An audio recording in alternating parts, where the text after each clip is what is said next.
You think they are free. You look at them weeks or even months after they betrayed you, after they walked away, as if the connection meant very little, and from the outside they appear fine, calm, unbothered, maybe even relieved or happier.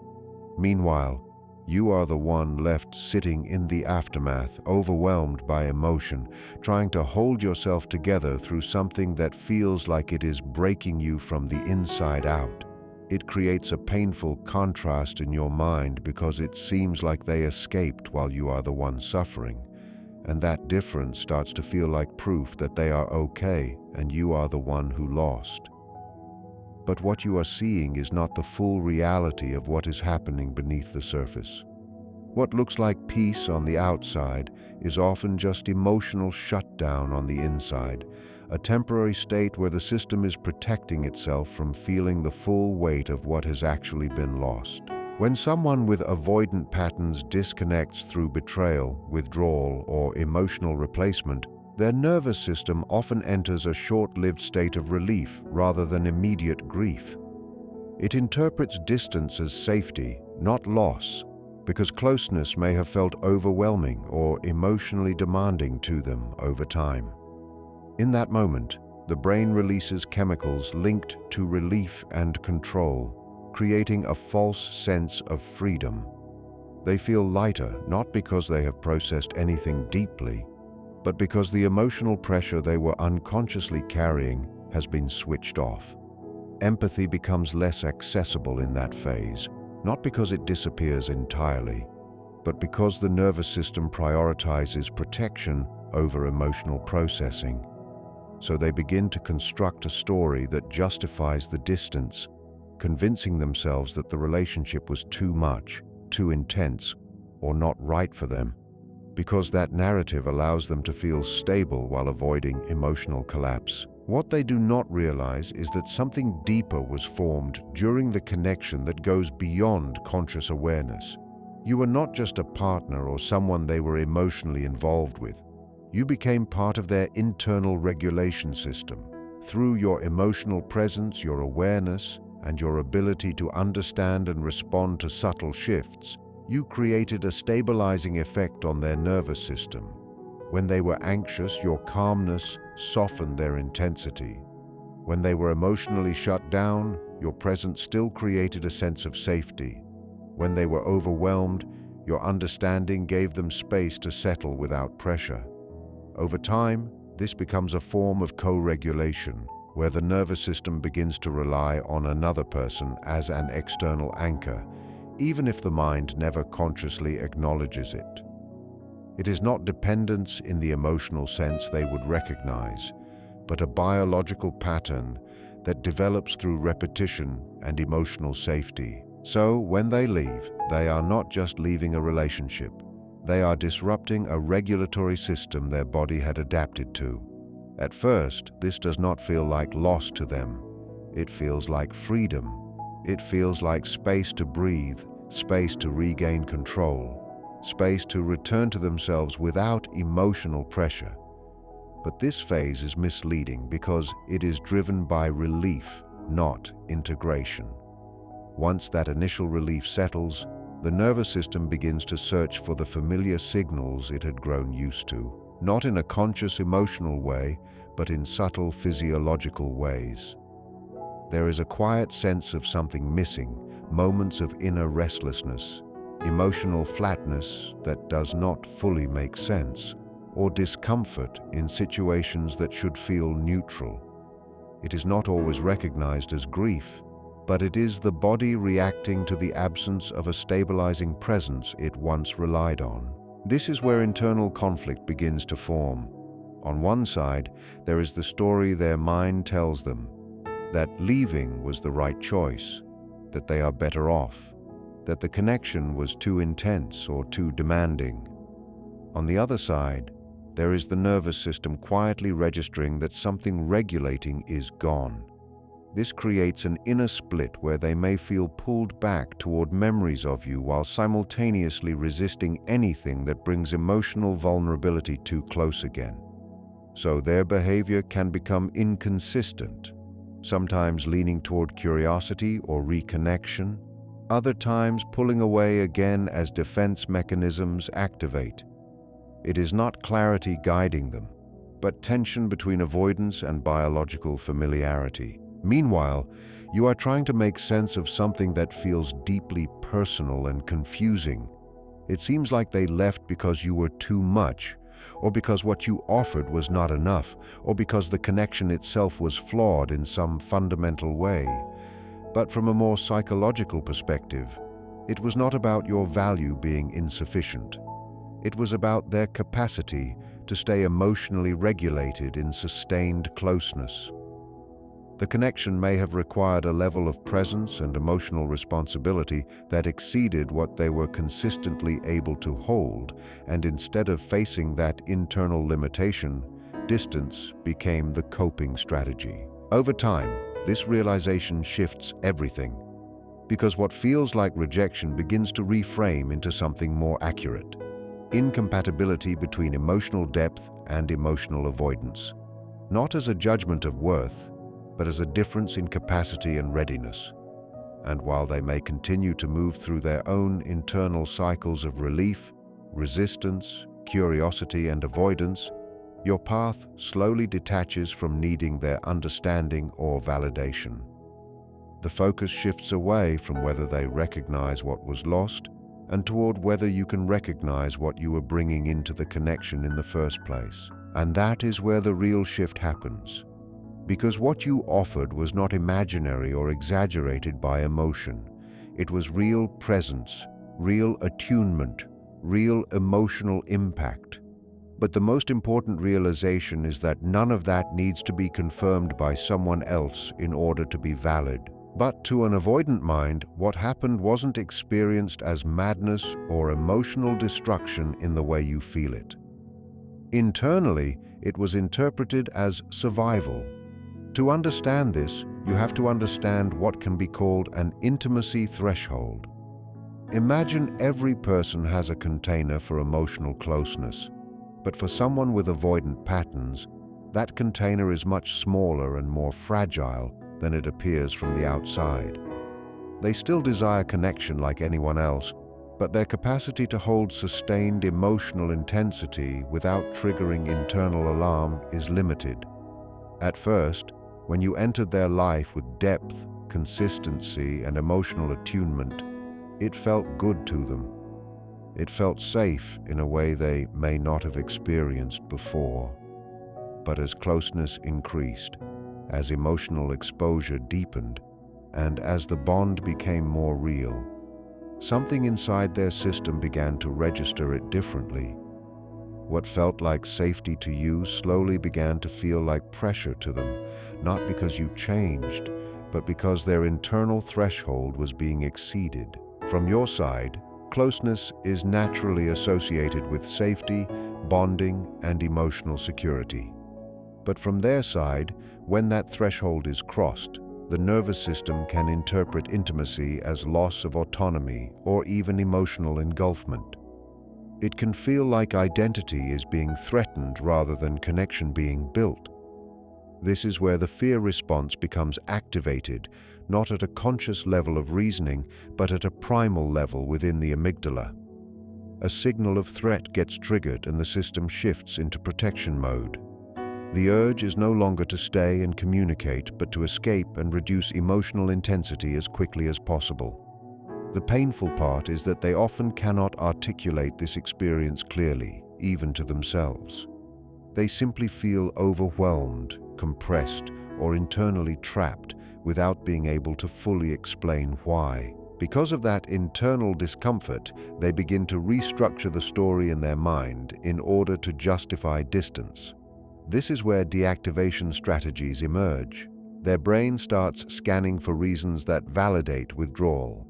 They begin to focus more on your flaws, magnify small incompatibilities, reinterpret emotional needs as pressure, and reframe intimacy as something that feels restrictive rather than nourishing. This is not always a conscious act of cruelty, but a psychological defense mechanism that allows them to reduce cognitive dissonance. If they are leaving something that once felt good, they need a narrative that makes leaving feel necessary. So the emotional reality gets rewritten in a way that protects their identity and reduces guilt. In some cases, this distancing process escalates further into rupture, where betrayal or sudden emotional cutoff becomes the final exit strategy. Not because it is emotionally healthy, but because it creates immediate separation without prolonged emotional negotiation. On a subconscious level, it guarantees distance that feels irreversible, which removes the internal conflict of staying close while feeling overwhelmed.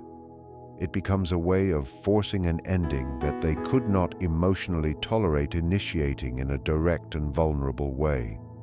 From the outside, it looks intentional and cold, but internally, it is often driven by panic, avoidance, and an urgent need to restore emotional autonomy.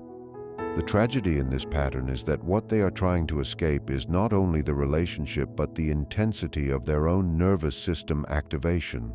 And in doing so, they also disconnect from the very source that was helping regulate that activation. Because what often goes unrecognized is that in the presence of a deeply attuned partner, their system was not just experiencing love, but regulation. Emotional stability was being co-created through interaction. Stress responses were being softened. Internal chaos was being soothed through connection. They did not consciously see this as dependence, but their nervous system was adapting to it nonetheless. So when the connection is severed, the immediate response is often relief. The system feels space again. Breathing room returns. Autonomy feels restored. But this is only the first stage. As time passes and the nervous system stops receiving the familiar patterns of co-regulation, something more unsettling begins to surface.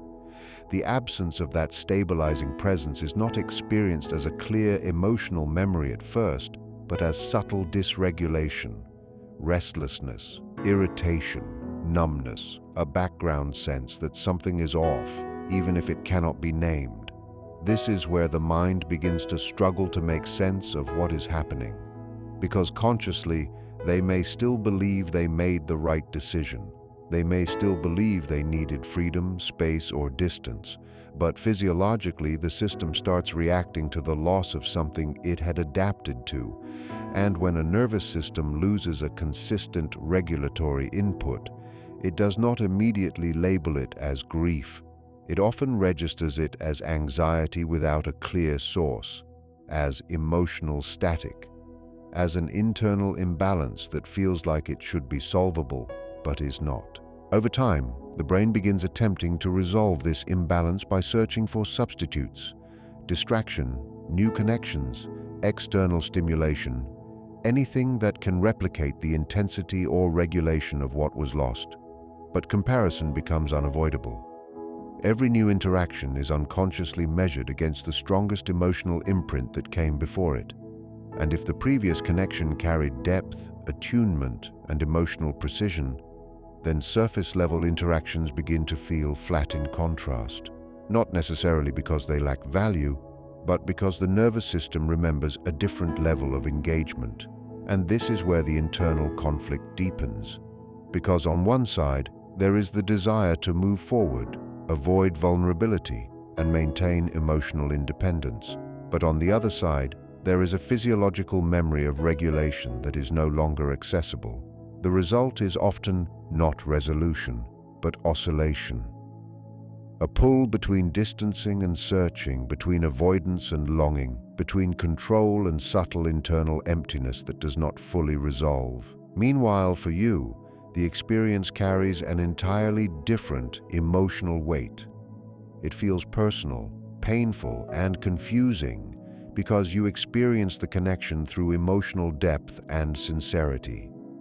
So their withdrawal feels like rejection of something real, but what becomes clearer over time is that this dynamic was never only about emotional compatibility in the simple sense.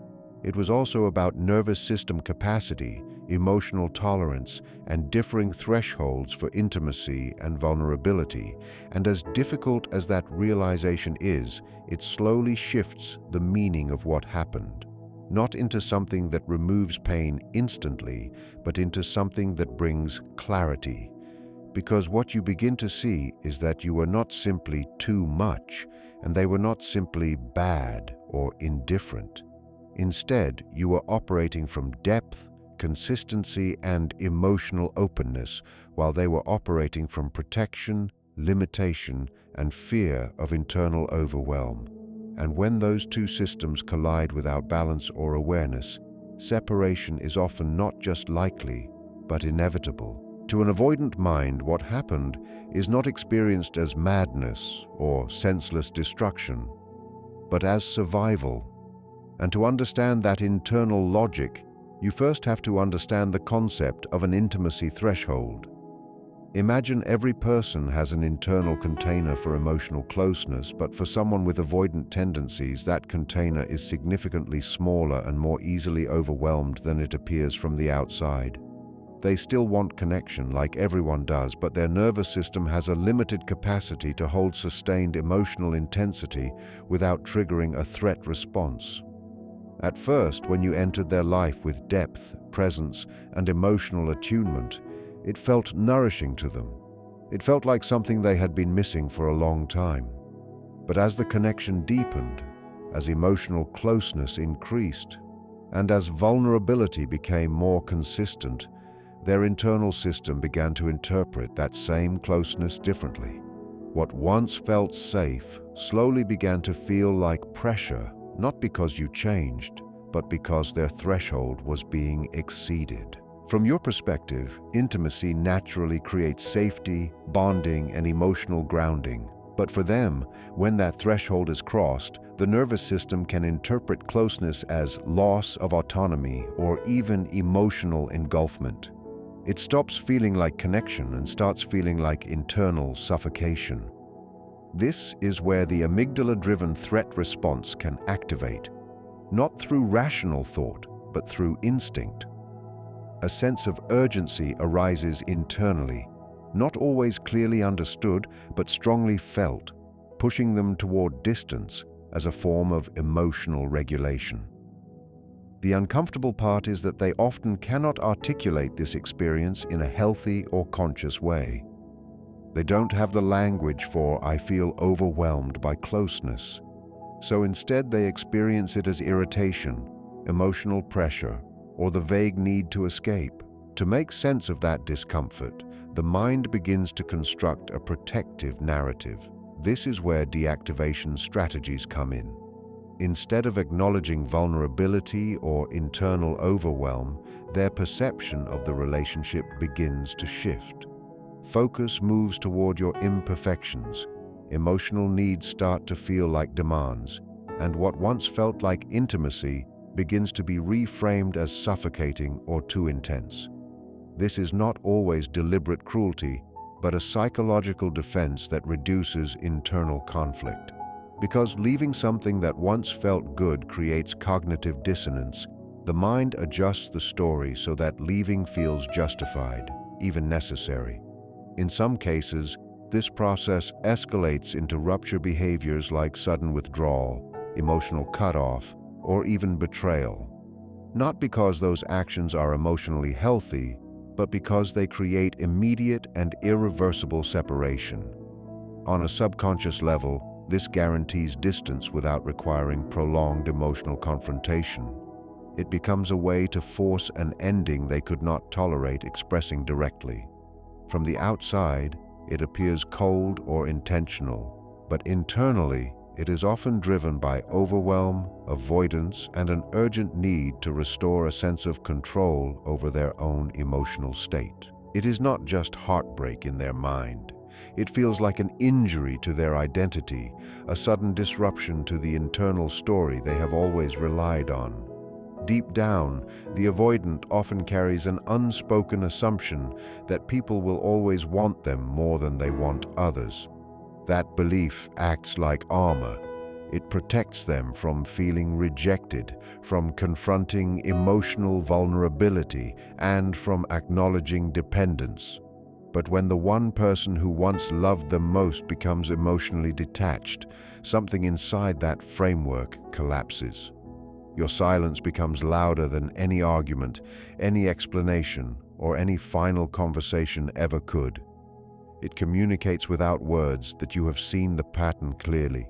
You understand what happened, and you are no longer willing to invest yourself into something that does not return care with consistency.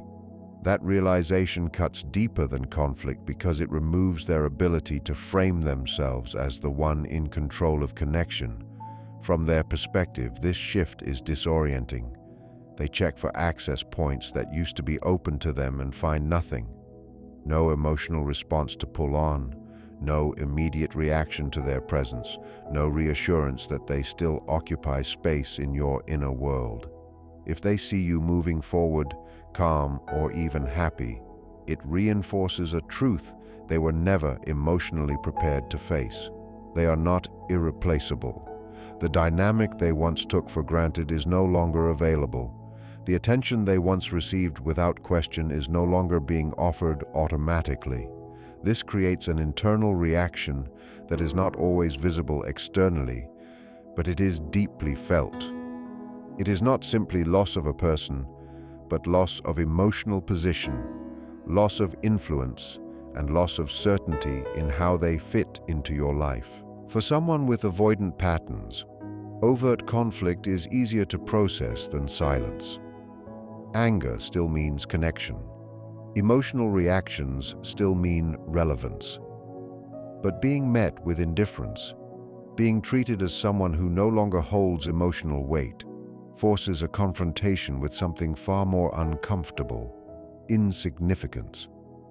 In that absence of response, they are no longer the central figure in your emotional world. They are no longer the person whose actions shape your state of being. And that shift destabilizes the internal narrative they relied on to maintain control. What often follows is not immediate clarity, but discomfort. They may attempt small re-engagements, indirect signals, or emotional testing behaviors, not always from conscious intention, but from a need to understand whether their previous position still exists. They are not only trying to reach you, they are trying to confirm whether the version of reality they believed in still holds. But what they encounter is a different version of you, one that no longer operates from emotional dependence or reactive attachment. At the same time, your silence begins to carry meaning of its own. It is no longer empty space filled with longing or uncertainty. It becomes structured, intentional, and grounded. It reflects emotional completion on your side, even if the situation was never given formal closure. And that is where the real shift happens, not in what is said, but in what is no longer being emotionally supplied. Over time, this creates an internal split in their perception. One part of them may try to rationalize the situation, minimize its importance, or move forward through distraction or replacement connections. Another part retains the imprint of emotional depth they once experienced but cannot easily recreate. This is where comparison begins to form at an unconscious level. New interactions may feel simpler, lighter, or more accessible, but they often lack the emotional resonance that once existed. Even if those differences are not consciously acknowledged, they are often felt as a kind of emotional flattening, a reduction in intensity that is difficult to ignore once it has been experienced before. And this is where the deeper psychological layer appears. What they are reacting to is not just absence of you, but absence of the version of themselves that only existed in connection with you. The regulated version, the more emotionally open version, the version that felt more seen or more grounded in your presence. When that mirror is removed, they are left with only their baseline experience, which often feels less expansive and more internally restricted in comparison. Meanwhile, for you, something different begins to take shape. What once felt like emotional chaos gradually becomes clarity. The need to chase understanding softens. The urge to decode every inconsistency loses its intensity. Instead of searching for closure from them, you begin to build it internally, and in that process, the meaning of the experience changes. It is no longer defined by what you could not receive, but by what you are no longer willing to tolerate. This is where emotional power truly shifts, not in rejection of the past, but in the decision not to repeat it, not in anger, but in self-alignment. The connection no longer defines your stability. Your stability defines what kind of connection you will allow, and from that place, something becomes clear. The story was never just about being chosen or not chosen. It was about recognition of emotional patterns, awareness of your own capacity for depth, and the realization that anything requiring you to abandon yourself in order to maintain it was never sustainable in the first place.